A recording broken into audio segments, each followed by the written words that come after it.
Hello everyone, तो कैसे हैं आप लोग? I hope you guys are doing well. So basically in this video I am going to share my interview experience at Accenture. So if you want to join Accenture और you want to crack a interview at Accenture, so ये video आपके लिए होने वाला है, क्योंकि इस video में मैं बहुत सारे ऐसे टिप्स और ट्रिक बताऊंगा और बहुत सारे ऐसी चीजें बताऊंगा जिसको अप्लाई करके आप इजिली एक्सेंचर में इंटरव्यू क्रैक कर सकते हो, और क्या क्या स्टेप्स हैं इंटरव्यू से लेके ऑफर लेटर तक का एक्सेंचर में.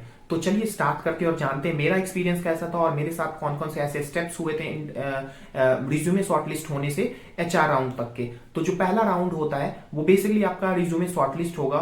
अगर इफ यू अप्लाइड थ्रू नौकरी और लिंक्डइन, जहां से भी आप किसी भी जॉब पोर्टल से जब अप्लाई करते हो तो आपका रिज्यूमे शॉर्टलिस्ट होगा, ऑब्वियसली जिस प्रोफाइल के लिए आप अप्लाई करते हो. तो उसके बाद आपके पास एचआर का कॉल आता है. एचआर का कॉल आने के बाद वो इंटरव्यू शेड्यूल होता है आपका एक्सेंचर के पोर्टल पे इंटरव्यू होता है. तो वहां पे जाके आपका एक्सेंचर का इंटरव्यू कंडक्ट होगा ऑपरेशनल मैनेजर के साथ. If you crack that interview then आपका जो होगा नेक्स्ट स्टेप वो होगा असेसमेंट का.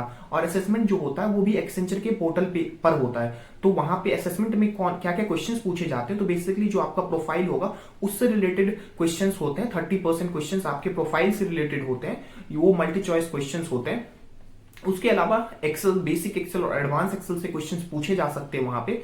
नॉर्मली बेसिक एक्सेल के क्वेश्चंस तो होते हैं वहां पे जहां पे आपको सॉल्व करना होगा बेसिक एक्सेल. उसके अलावा एप्टीट्यूड होता है, रीजनिंग होता है, जो जिसमें आपको टोटल आपको 70% मार्क वहां पे लाना होगा आपको उस असेसमेंट को क्रैक करने के लिए. तो वो मैंडेटरी होता है. देन आपका इंटरव्यू या तो आपका ऑफर लेटर रिलीज हो सकता है, उसके बाद एचआर राउंड होगा, या उसके बाद एक और राउंड हो सकता है डायरेक्टर या वीपी के ऊपर साथ. डिपेंड करता है आपका प्रोफाइल किस लेवल का है. If you are a fresher then वो मुझे नहीं लगता है कि मैंडेटरी होता है. अगर आप एक्सपीरियंस होता देन आपका असेसमेंट क्रैक करने के बाद भी एक राउंड होता है डायरेक्टर या वीपी के साथ. तो बेसिकली ये होता है. बट बहुत सारे ऐसे कैंडिडेट होते हैं, बहुत सारे ऐसे एम्प्लॉयज होते हैं जो असेसमेंट को क्रैक नहीं कर पाते हैं. तो असेसमेंट को कैसे क्रैक किया जाए इसके ऊपर मैं जरूर एक वीडियो लाऊंगा कि how you can crack any assessment test at any multinational company, क्योंकि ये बहुत ही इजी होता है. कुछ टिप्स और ट्रिक्स को आपको फॉलो करना होगा, उससे आप इजीली क्रैक कर सकते हो. क्योंकि बहुत सारे ऐसे कैंडिडेट होते हैं जो कि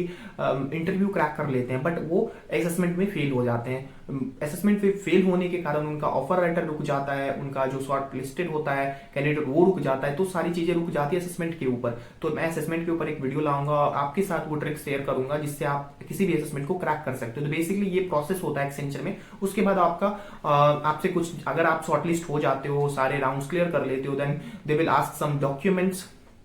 जैसे अगर आप एक्सपीरियंस हो तो experience, last salary slip and all आपसे वो ईमेल के थ्रू आपसे लेते हैं. उसके बाद वो सैलरी डिस्कस करते हैं, they will release the offer later on Accenture portal. तो मेरे साथ भी ऐसा ही हुआ था. मैंने सारे राउंड्स क्लियर कर लिए, असेसमेंट भी क्लियर कर लिए और मेरा ऑफर लेटर भी आ गया था. मैं आप लोगों के साथ होगा तो शेयर भी कर दूंगा, बट ऑफर लेटर हम शेयर नहीं कर सकते हैं. तो मैं किसी और वीडियो में आप लोगों के साथ ऑफर लेटर शेयर करूंगा. So if you face any kind of trouble और any issues while giving the Accenture interview और आपको कुछ ट्रिक्स चाहिए, टिप्स चाहिए, तो मेरे साथ आप मेरे से जरूर ले सकते हैं. आप कमेंट सेक्शन में अपना इशू मेंशन कर सकते हैं. मैं डेफिनेटली ट्राई करूंगा आंसर करने का. और जो असेसमेंट का हो गया, अगर आपका असेसमेंट पेंडिंग है तो मेरे से आप कनेक्ट कर सकते हैं. मैं ट्राई करूंगा कि आपका असेसमेंट क्लियर करवाने के लिए. So thanks for watching this video.